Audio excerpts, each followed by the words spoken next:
Kung mahusay ang pagkakalap at pagsisinop ng ebidensya, lumalaki ang tsansang malutas ang anumang kainang sinisiyasat.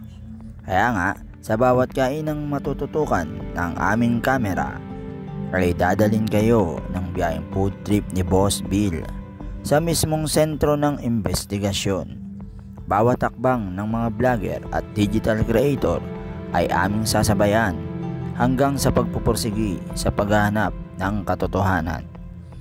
Gamit ang siyensya, lohika at pagkamaparaan ay humantong sa pagkalutas sa kainang aming tinututukan. Humanda na sa misteryo at drama ng totoong pagsisiyasat, ihahatid sa inyo ng biyaheng food trip ni Boss Bill. Sa pagpapatuloy, tumulak na ang aming team para sadyain ang nasabing kainan upang alamin kung talaga nga bang dinadayo ito ng mga tao.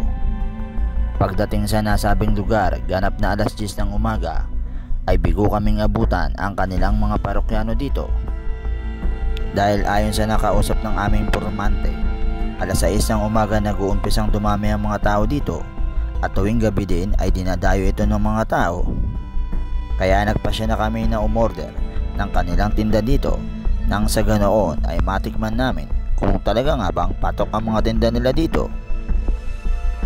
Ngunit pati ang lugaw na pakain ng aming team ay ubos na, kaya napilitan na lang kami na umorder ng beef mami. Ano nga ba ang masasabi namin dito?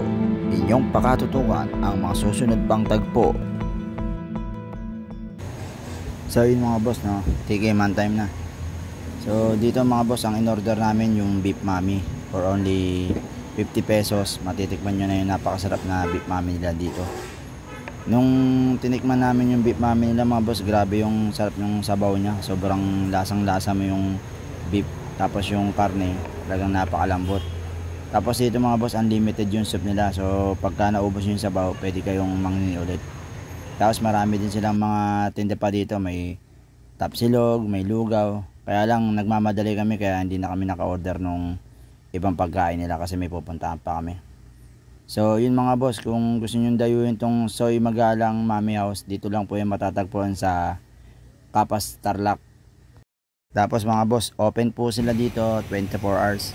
Bali, nung nakausap namin isa sa mga staff nila dito, meron na daw pong 4 na branch ito.